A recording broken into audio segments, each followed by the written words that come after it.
था, लेकिन वो है ना 2 विकेट हमसे नहीं निकले। आप देखिए 129 पर 8वां विकेट गिरा था वेस्ट इंडीज का। यहाँ से एक उम्मीद जगी थी कि शायद भारत ये मुकाबला निकाल लेगा, अर्शदीप मुकाबला निकालेंगे, मुकेश कुमार अच्छी बॉलिंग डालेंगे, लेकिन 17 गेंदों में 26 रन की साझेदारी हुई अल्जारी जोसफ और अकील हुसैन। सोचिए इन 2 खिलाड़ियों को हमारे गेंदबाज आउट नहीं कर पाए, ये कितनी शर्म की बात है। बिल्कुल, देखिए वही तो। अब देखिए कमेंट सेक्शन भी अगर हम नजर डालते हैं, वहां पर देखिए समीर कुमार जी लिख रहे हैं 2013 के बाद से इंडिया की परफॉर्मेंस लेवल डाउन जा रहा है। इंडिया एशिया का 50 कप आए दिल है मुश्किल, ए दिल है मुश्किल। बिल्कुल, मतलब मिस यू धोनी, सुनील दत्त जी लिख रहे हैं। अब धोनी की याद आ रही है इतने समय बाद भी, जिसका मतलब साफ है कि आपकी टीम लगातार डिप करती जा रही है, और इतना ज्यादा डिप वेस्ट इंडीज दौरे पर आएगा ये शायद किसी ने सोचा नहीं था। और 2011 के बाद ये पहला ऐसा मौका है जब वेस्ट इंडीज के खिलाफ भारत बायलैटरल सीरीज में लगातार 2 मुकाबले हारा है T20 में। 2011 के बाद ये पहला मौका जब भारत लगातार 2 मैच हारा है वेस्ट इंडीज जैसी टीम से। वेस्ट इंडीज अच्छी टीम है, T20 क्रिकेट बहुत अच्छा खेलते हैं इनके खिलाड़ी, लेकिन ये सिचुएशन ऐसी नहीं थी कि यहाँ पर आप मैच हारे। आपकी प्लेयर्स ने अच्छा परफॉर्मेंस किया। स्टार्टिंग में हार्दिक पांड्या ने कहते हैं leading from the front 2 wicket पहले ओवर में चटकाए। टीम कहीं ना कहीं स्टेबल थी, लेकिन निकोलस पुरन ने आके पूरा मामला खराब कर दिया। वो आउट भी हुए जब 126 के स्कोर पर, तब भी इंडिया के पास एक चांस था कि मुकाबला यहाँ से निकाल लें, लेकिन चिराग अक्षर पटेल से आपने बॉलिंग ही नहीं कराई। हमने मैच प्रीव्यू में बात की, हमने टॉस के समय पर बात की।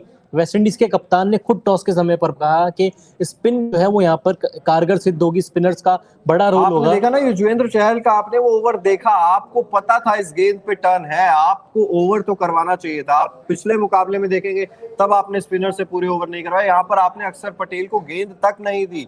क्या रणनीति के साथ टीम इंडिया उतर रही है, कुछ भी समझ से परे है। देखिए टॉस आज आपने जीत लिया था, आपने पहले बल्लेबाजी करने का फैसला किया। एक बार फिर से शुभमन गिल, पता नहीं अब क्या सोच रहे हैं, क्या कर रहे हैं, किसी की समझ में नहीं आ रहा है। शुभमन गिल, वो देखिए शेमरॉन हेटमायर ने वो कैच पकड़ा, अल्जारी जोसेफ की वो गेंद थी। बीच बीच में मैं कमेंट्स भी ले रहा हूं, ताकि देखिए जिस तरीके से लोग निराश हैं, हताश हैं, तो उनकी आवाज भी पहुंचनी चाहिए। देखिए तिलक वर्मा ने आज एक बार फिर से अच्छी पारी खेली। तिलक वर्मा पिछले मुकाबले में भी अच्छी पारी खेली, आज के मुकाबले में भी अच्छी पारी खेली, लेकिन आप देख रहे हैं ना कि जिस तरीके से काइल मेयर्स ने आज बल्लेबाजी की, शुरुआत में आकर जो बल्लेबाज दिखा रहे थे, निकोलस पूरन की बल्लेबाजी आप देखेंगे, वो इस पिच पे किस तरीके से बल्लेबाजी करना है वो दिखा रहे थे आके। शुरुआती अटैकिंग मोड में थे काइल मेयर्स, 7 गेंदों पर 15 रन, स्ट्राइक रेट 214 के ऊपर था उनका। और निकोलस पूरन की तो जितनी तारीफ की जाए शायद कमी होगी। 40 गेंदें 67 रन, 6 चौके 4 छक्के। और इंडिया के खिलाफ खेलना उनको हमेशा बड़ा मजा आता है, इंडिया की बॉलिंग का तहस नहस मचा देते हैं। और आज भी 24 गेंदों में 29 गेंदों में अपनी 50 पूरी की, 10वां अर्धशतक था। भारत को फिर से उन्होंने निराश किया। और खासतौर पे चिराग, अगर आप देखें, युजवेंद्र चहल को 7वें ओवर में इंट्रोड्यूस कराया बॉलिंग के लिए, और सिर्फ 3 ओवर उन्होंने डाले हैं। रवि बिश्नोई से 4 ओवर कराए गए, 31 रन उन्होंने खर्च किए। रवि बिश्नोई जो कि लगभग 1 साल के बाद भारतीय टीम के लिए अपना मुकाबला खेल रहे थे। चहल ने पिछले मैच में अच्छी बॉलिंग की थी, 2 विकेट भी लिए थे, उसके बाद भी चहल पर भरोसा नहीं था, क्योंकि 3 ही ओवर आपने उनसे कराए जहां पर स्पिनर्स को मदद मिल रही थी। शायद चहल यहां पर आपके लिए मैच जिता सकते थे, लेकिन आपने चहल से 7वें ओवर में बॉलिंग कराई। रवि बिश्नोई ने पूरे 4 ओवर का कोटा अपना फेंका, एक भी विकेट उनको नहीं मिली। इकॉनमी लगभग 8 का है उनका, और अक्षर पटेल तो कहीं गेंदबाजी में दिखे ही नहीं। लग रहा था अक्षर पटेल खेल भी रहे हैं या नहीं खेल रहे हैं। बिल्कुल, आप मतलब अक्षर पटेल को आप, आखिर मैं आपसे पूछना चाहूंगा, आप बैटिंग ऑलराउंडर मान के चल रहे हैं क्या अक्षर पटेल को? आप फिर किस नंबर पर उनसे बल्लेबाजी कराएंगे, या उनका टीम में रोल क्या था? आज कुछ भी समझ में नहीं आ रहा था। यार बैटिंग ऑलराउंडर में भी तो ऑलराउंडर तो है ना, आप कम से कम एक ही ओवर देते। जब आपको पता है कि आपका एक अच्छा स्पिनर है, वो वेस्ट इंडीज में खेलने का एक्सपीरियंस उसके पास है, आप उसको मौका तो दो, आप थोड़ा चांस तो दो। पिछले मैच में भी आपने सिर्फ 2 ओवर की बॉलिंग कराई, इस मैच में आपने ओवर ही नहीं दिया। या तो आप उनको इरफान पठान की तरह शायद बैटिंग ऑलराउंडर ही बनाना चाहते हैं कि आने वाले समय में आप उनसे ओपन भी कराएंगे, नंबर 3 भी कराएंगे, नंबर 4 भी कराएंगे। वनडे सीरीज में तीसरे मैच में हमने देखा था कि वो नंबर 4 पर बैटिंग करने आए थे। तो उनकी बैटिंग के साथ अलग अलग तरह के एक्सपेरिमेंट हो रहे हैं, लेकिन इंडियन मैनेजमेंट ये भूल चुका है कि अक्षर पटेल एक बॉलिंग ऑलराउंडर है। बिल्कुल, मैनेजमेंट भूल चुका है। और देखिए कमेंट सेक्शन में भी लगातार शाहिद जी लिख रहे हैं, जीतने वाले किसी भी खिलाड़ी में भूख नहीं दिखती है। और उसके अलावा कृष्णा भारद्वाज जी लिख रहे हैं, भाई लोग बस आईपीएल खेलने के लिए आए हैं, देश के लिए नहीं खेलेंगे। अब आप सोच सकते हैं कि भारतीय क्रिकेट को जितना ज्यादा सपोर्ट किया जाता है, धर्म की तरह पूजा जाता है इस देश में क्रिकेट को, वहां पर ऐसा दौर आ जाएगा। मैं पिछले साल, मतलब कितने पिछले साल आप कितने आईसीसी टूर्नामेंट्स उठाकर देख लीजिए, पहले तो होता था कि हम बायलैटरल सीरीज तो जीत जाते थे, हमारा आईसीसी इवेंट्स में बुरा हाल होता था, लेकिन अब तो बायलैटरल सीरीज में भी ऐसा लग रहा है कि बुरा हाल हो रहा है। Bilateral series, world cup, Asia cup 2013 से कोई आईसीसी की ट्रॉफी नहीं आई है। और अब एशिया कप के बाद से ना चिराग, हम ये कहना शुरू कर देंगे कि अब हम बायलैटरल सीरीज के लिए भी तरस रहे हैं। आपने वनडे सीरीज जीती है, आखिरी मुकाबला बैटिंग फ्रेंडली विकेट आपको मिल गया था, आप सीरीज जीत गए, लेकिन सीरीज जीतना बहुत मुश्किल था। टेस्ट सीरीज का आपने पहला मुकाबला जीता, दूसरे में वेस्टइंडीज ने आपकी हालत खराब कर दी। लगभग 140 ओवर वेस्टइंडीज बैटिंग कर गया था दूसरे टेस्ट मैच में। वनडे सीरीज आपने जैसे जीती, पूरे देश ने देखा, पूरे क्रिकेट फैंस ने देखा।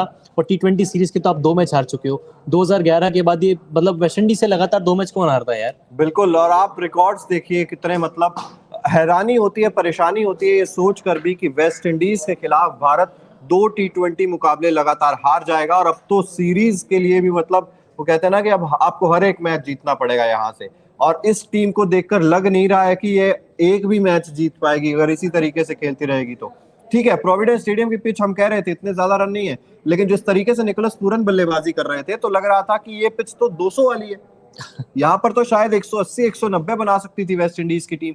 लेकिन क्या मानते हैं, बल्लेबाजी में कम रन बने या गेंदबाजों ने अच्छी गेंदबाजी नहीं की? पहले बल्लेबाजों का ही दोष है, बल्लेबाजी में कम रन बने 152 रन, जहां पर आपके इतने अच्छे अच्छे बल्लेबाज है, ईशान किशन, शुभमन गिल, सूर्य कुमार यादव, नंबर 1 बल्लेबाज दुनिया का टी20, मिस्टर 360 डिग्री आप उनको कहते हैं, तिलक वर्मा, संजू सैमसन, हार्दिक पांड्या, अक्षर पटेल, एक से बढ़कर एक पावर हिटर है। उसके बाद भी आप 150 रन मुश्किल से बना पाते हैं चिराग। उसमें भी अगर आप रवि बिश्नोई के 8 रन हटा दें, अर्शदीप के 6 रन हटा दें, तो 14 रन तो इनके हो गए। मतलब आप 150 का आंकड़ा भी इन दो की वजह से पार कर पाए। बिल्कुल, देखेंगे ना तो शंकर जी भी लिख रहे हैं 5-0 लोडिंग, यानी कि क्लीन स्वीप वेस्ट इंडीज कर देगी, ऐसा क्रिकेट फैंस का मानना मुझे है। कोई हैरानी नहीं होगी उसमें। हैरानी नहीं, आज भी कोई हैरानी नहीं हुआ, आपने ठीक कहा। बिल्कुल, अब गुस्सा आना भी शायद क्रिकेट फैंस को बंद हो गया होगा, इनसे क्रिकेट ना हो पाएगा। पूरन ने आज रगड़ रगड़ के चूरन निकाल दिया। The downfall of Indian cricket is starting, what is the role of Akshar Patel, joke of Indian cricket. अब ये मजाक बनता जा रहा है इंडियन क्रिकेट, और फैंस जिस तरीके से रिएक्शन दे रहे हैं, साफ तौर पर ये मजाक नजर आता है। और इस तरीके की उम्मीद, इस तरीके का जो कहते हैं ना कि किसी ने सोचा भी नहीं था कि आप वेस्ट इंडीज में जाकर 2 टी20 मुकाबले हार जाएंगे।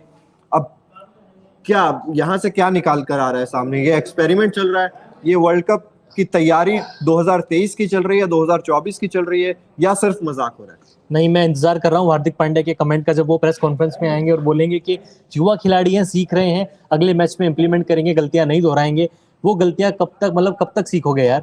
वनडे सीरीज पूरी निकल गई, मतलब इतना टाइम निकल चुका है। आईपीएल में आप हमेशा लगातार अच्छा परफॉर्मेंस करते हैं। अभी किसी ने कमेंट भी किया था कि आईपीएल में प्लेयर रेस्ट क्यों नहीं लेते।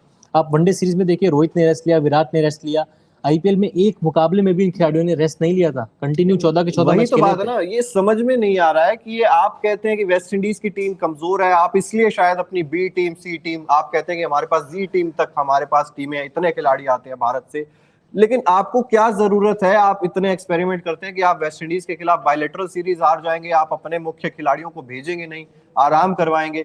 आईपीएल के बाद हमने देखा सीधा आपने WTC फाइनल में भेज दिया, उसके बाद 1 महीने का लंबा ब्रेक था। आपने एक मैच 3 दिन में खत्म कर दिया, एक मैच आपने 4 दिन, और 5वें दिन बारिश आ गई टेस्ट मुकाबले में। उसके बाद वनडे सीरीज में ना रोहित शर्मा की बल्लेबाजी आ रही है, ना विराट कोहली की बल्लेबाजी आ रही है। उसके बाद टी20 सीरीज में तो अता पता ही नहीं है इनको। तो मुझे लग रहा है कि हार्दिक पांड्या को भी भेजना चाहिए आयरलैंड सीरीज के लिए। चिराग, एक्सपेरिमेंट इंसान कब करता है? एक्सपेरिमेंट तब करता है जब वो अपने आप को सेफ कंडीशन में रख ले। आपको सीरीज जीत चुके हैं, आप एक्सपेरिमेंट कीजिए, आपके पास पूरा मौका एक्सपेरिमेंट करने का। आप पूरा बैटिंग ऑर्डर चेंज करें, बॉलिंग ऑर्डर को चेंज कर दें, नए युवाओं को मौका दें, कुछ भी करें। आप सीरीज जीत चुके हैं ना, लेकिन आप तो पहले ही मुकाबले से एक्सपेरिमेंट करना शुरू कर देते हैं। आप कैसे मैच जीतेंगे यार? आपका राहुल द्रविड़ का काम क्या है इस टीम में? मुझे आज तक समझ नहीं आया। जब से टीम के हेड कोच बने हैं 2021 में, माना जा रहा था कि द्रविड़ आएंगे, रोहित शर्मा आएंगे, टीम का काया पलट हो जाएगी, टीम आईसीसी टूर्नामेंट जीतेगी। लेकिन रोहित शर्मा की कप्तानी उठा के देख लीजिए और राहुल द्रविड़ की कोचिंग उठा के देख लीजिए, कुछ समझ नहीं आ रहा है। मतलब टीम इंडिया वापस 2007 का जो वनडे वर्ल्ड कप हुआ था ना, उसके आसपास पहुंच चुकी है। अब आगे क्या सोचने की और विचार करने की जरूरत है। देखिए, हम आपसे भी जानना चाहते हैं कमेंट बॉक्स में कि ये किसकी गलती है कि टीम इंडिया आप बायलैटरल सीरीज भी हार रही है, और वो भी वेस्ट इंडीज के खिलाफ। आपका क्या मानना है, यहाँ से किस तरीके से सुधार किया जा सकता है? क्या बीसीसीआई इस पर कोई कड़ा एक्शन लेगी? खिलाड़ियों के आराम करने पर हम सुनते आए अक्सर कि बीसीसीआई रोक लगाएगी, बीसीसीआई बोलेगी कि आपको निर्धारित